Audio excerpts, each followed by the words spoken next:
মালদায় বিজেপি নেতার দাদাগিরির অভিযোগ, আবাসে কাটমানি নিয়ে উপভোক্তাকে মার। আবাসে প্রথম কিস্তির টাকা পান হবিপুরের উপভোক্তা। অভিযোগ, 20,000 টাকা দাবি করেন পঞ্চায়েত সদস্য গোবিন্দ চৌধুরী। উপভোক্তার দাবি, তিনি ছাগল বিক্রি করে কাটমানি দেন। অভিযোগ, আবাসের দ্বিতীয় কিস্তির টাকা মিলতেই ফের তার কাছে 10,000 টাকা দাবি করেন বিজেপির পঞ্চায়েত সদস্য। এবার আর টাকা দিতে চাননি উপভোক্তা। অভিযোগ, এই কারণে উপভোক্তাকে মারধর করা হয়। অভিযোগ মানতে নারাজ বিজেপি নেতা। আমাদেরকে যখন লিস্টের নাম আসলো তার আগে 5 দিন আগে এসে আমাকে বলেছে, আমার বউকে বলেছে, আমাকে গোবিন্দ চৌধুরী পাঠিয়েছে, যদি না দাও তবে লিস্টের বাইরে থেকে তোমার করে দিব, তোমার সারা জীবনেও বাড়ির লিস্টের নামে তোমার অপেক্ষায় থাকবা, তাও তোমরা একটাও টাকাও পাবা না। পাঠা বিক্রি করে দিয়ে আমরা বিপ্লব চৌধুরীর হাতে আমি দিয়েছি। কত টাকা? 20,000 টাকা দিয়েছি। এখন কত চেয়েছি? এখন 10,000 টাকা। এই যে তোমাকে মেরেছে তার বিরুদ্ধে কোথাও অভিযোগ করেছো? হ্যাঁ, আমি থানাতে অভিযোগ করেছি। এই বুথটা বিজেপির অনেকদিন ধরেই আছে, এখনো মজবুত আছে। সেটাকে কিভাবে ভাঙা যাবে, সেটাকে ষড়যন্ত্র করে কিভাবে নরম করতে হবে, সেটা তারা ষড়যন্ত্র করছে। আমি কারোর কাছ থেকে 1 পয়সা নিইনি। যদি প্রমাণ যদি থাকে যে না আমি ওর কাছ থেকে টাকা নিয়েছি, তাহলে যেটা শাস্তি পাবার সেটা আমি শাস্তি নেব।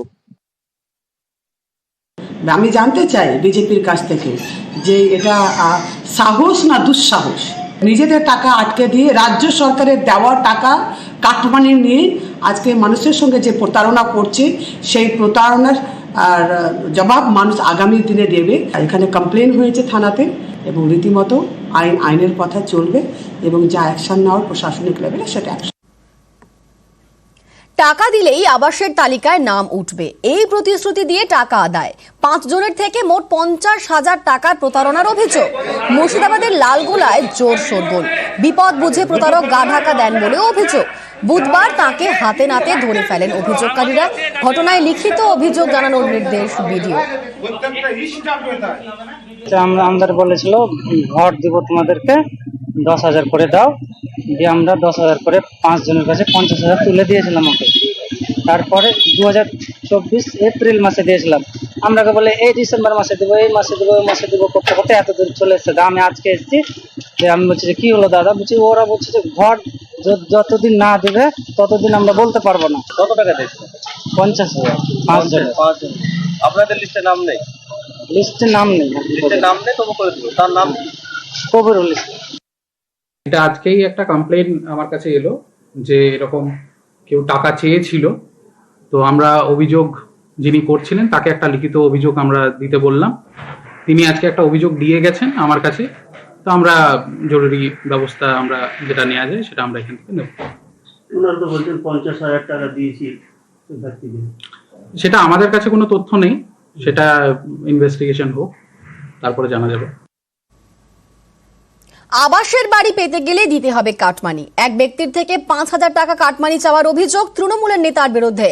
বাঁকুড়ার পাত্রসায়রের বেলুট রসুলপুরের ঘটনা মিথ্যে অভিযোগ বলে দাবি নেতার। যোজনা থেকে টাকা পেয়েছিলাম ঘর করার জন্য। তুষারকান্তি মুখার্জি আমাকে বলে যে 10,000 টাকা লাগবে। ও বলেছিল যে সব ঘরেই 5,000 টাকা করে নিবি। 10 চেয়েছিল, আমি বলছি 5 দেবো। কত টাকা দিচ্ছে? 5,000 যদি ফেরত দেয় ভালো হয়।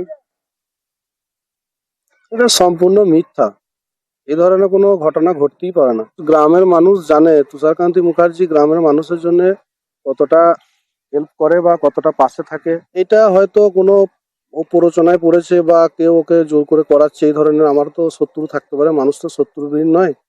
এই ধরনের কোনো মানুষ ওকে করাচ্ছে। প্রধানমন্ত্রী আবাস যোজনা বন্ধ হওয়ার পিছনে কারণ হচ্ছে একটাই, সেটা হচ্ছে যে এই তৃণমূল নেতাদের টাকা খাওয়া এবং সেই টাকা নয়ছয় করা, এবং যাদের বাড়ি আছে তাদেরকে উপভোক্তাদের, আসল উপভোক্তাদের বাড়ি না দিয়ে তাদেরকে বাড়ি দেওয়া। কারোর প্রতি কোনো দয়া মায়া কিচ্ছু নেই, এরা খালি নিজেদের পকেট ভরার জন্য আছে।